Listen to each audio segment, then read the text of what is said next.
I thought that if I didn't get to the hospital, I was gonna die. Because that's why it was kind of like survival mode. Like the inhaler's not working, being outside is not working. I hear him screaming my name from outside, and just like you could hear how tough it was just to even get my name out. Like, you have to take me to the hospital right now. I didn't put my shoes on. I got the car and I brought shoes with me, drove him straight to the hospital. I think I left the door open, just went to the hospital. I dropped him off at the emergency room. I went and parked the car, and he's sitting there with the vape, sitting next to this homeless guy, not breathing. And tell he wasn't remembering any of this. I asked him again, no mouth, and he was like trying so hard to keep it there. You know, he was like in pain too. It wasn't just him not breathing, like he was in pain. And he said it felt like he was suffocating. So I can't even imagine what that feels like. I remember like sitting in the bed and looking up at 3 doctors. And I feel like I remember them pulling the stuff out of my throat. And that's like the only thing I really remember in terms of waking up. But that's just like a flash type of thing. And then after they did that, put him under and put the tube in his throat, he goes, "Thank God you came and got me when you did." And I was like, were you guys just gonna leave him there? I mean, and after that, I had, anytime there was a noise, like a beep, or he breathed weird, or he like opened his eyes, I was freaking out. And I was like, "Excuse me, somebody, please come. This is beeping. What does that mean? What does this mean? What is this happening?" And they like thought I was crazy. I don't feel like I didn't have any feeling to it. I just like remember the image of like looking up at 3 doctors, and the one guy actually had the dot right here. Mm-hmm. I remember like focusing on that. But yeah, that's like the only memory I have of waking up.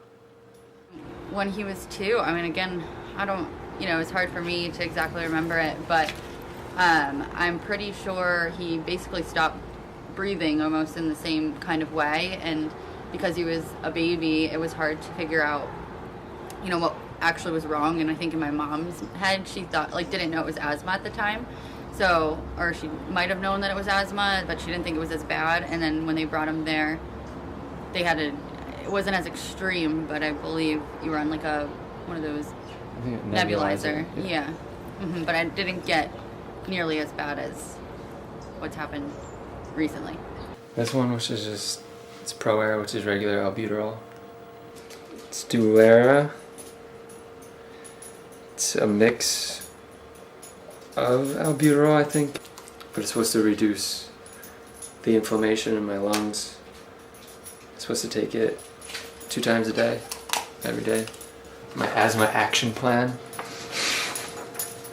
Long-term control, quick relief, emergency. What to do, when do I take be careful medicines. Yeah, it's like something you give a kid. Well, we got her like a week before it happened. And my girlfriend just brought her home. Larissa always wanted a puppy, so she got what she wanted and brought one back from upstate New York. And now we have a puppy. Bean. Good job.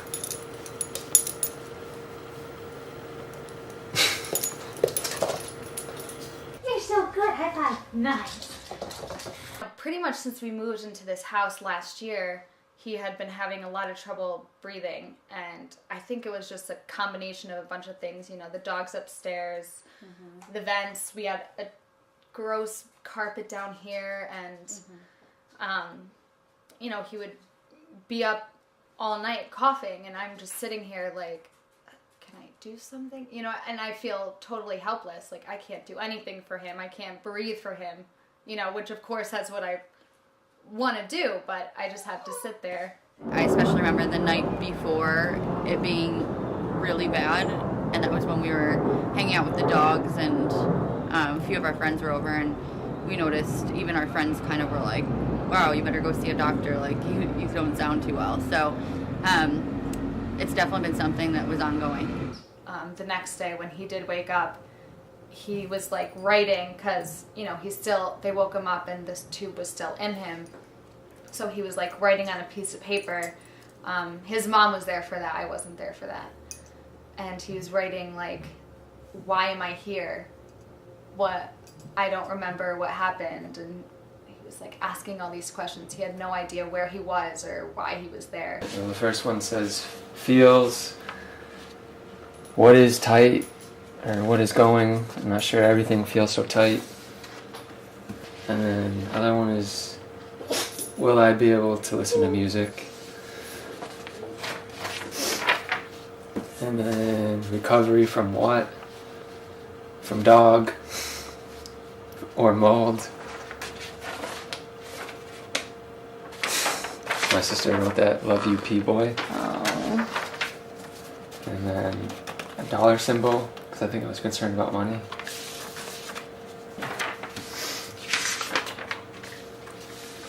I don't remember any of this. This is when I was sedated, so I don't remember any of it. I know you were worried, but did you think, was there a thought that maybe I wasn't going to pull through, that I might actually die? I think I just was trying not to think that way. But did I get really scared at times? Yes, because it was just like a hard thing to process. But I think, honestly, I probably prayed. I'm not a big prayer, obviously. You know that. I maybe go to church once a year in my life, if anything.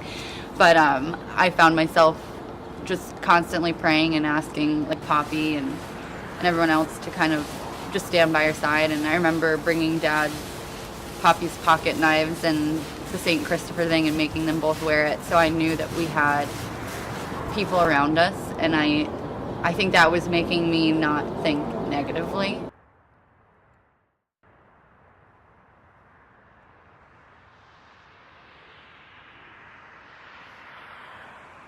Yeah, Christopher he was a little crybaby. Like I said, you know, it was his trucks, and if I took his truck, he would be like, truck? And cry. And so he's a little crybaby. He gets very attached to the toys and people that he loves.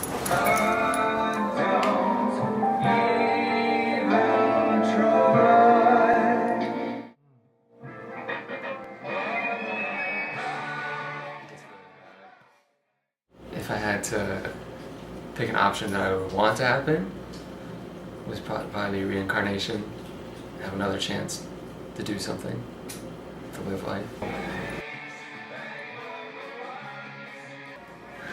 Or another chance to do something with a life. I wouldn't want to come back as an animal. But realistically, I think we just die, and that's it. What do you take away from this learning in life? That I need to take care of my health. Yeah. Like you said, not take people for granted, really. Mm-hmm. You never know the last time you're going to see somebody. Yep. Even though I feel like I still get into old habits where I don't talk to people. Yeah. Do you feel like you learned a lot from it, almost? Like it made you a different person? Going through something like that? I don't think I'm a different person, but it made me think that I need to become a better person. It made me think of like all the, or just like Larissa, like taking her for granted, the way she helped me and the way she like stepped up and took care of me. So I feel like I need to be a better person to the people around me.